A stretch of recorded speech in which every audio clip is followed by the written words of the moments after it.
Pygmalion was a sculptor with unique skills. His works were admired all over the world. The sculptor traveled to the island of Cyprus because there he would have access to marble with such quality that his works would appear to be made of ivory. Pygmalion was very demanding and was looking for a woman to be his wife, but he could only see faults in all women, so he opted for celibacy. A large block of marble was delivered to his workshop. The sculptor, when observing the raw stone, saw in it all the necessary qualities to make his masterpiece. He decided to make the statue of a woman, but not like a woman like the ones he saw in the streets. For him, they were vulgar and extremely flawed. Pygmalion prepared himself to make a perfect woman, young, beautiful, and virginal. But on the island of Cyprus, there wasn't a woman to serve as a model. So the artist got from his imagination the inspiration to create such a woman, and he started working. For a long time, Pygmalion dedicated himself exclusively to what would be his masterpiece.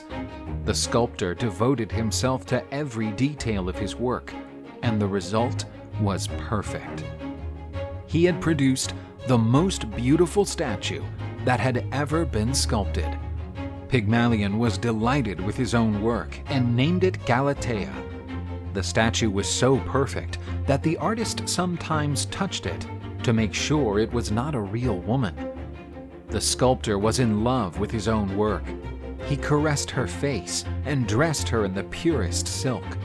His love for the statue was so much that he even put it on his bed to sleep next to him. The day of the festival that celebrated the goddess Aphrodite, the goddess of love, arrived.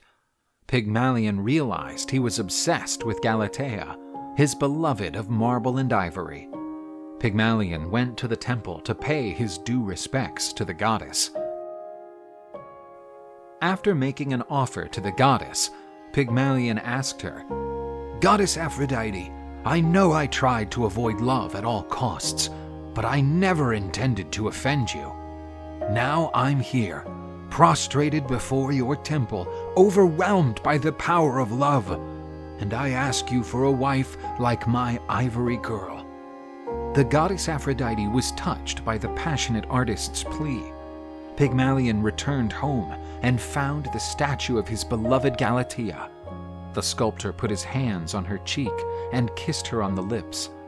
At that moment, he felt the warmth and softness of his beloved's lips. Her body was no longer rigid like stone, and she gave in to the grip of his arms. Aphrodite had transformed the marble statue into a real woman. And, under the blessing of the goddess of love, Pygmalion and Galatea got married. From this union was born Paphos, who would one day found a city in honor of Aphrodite.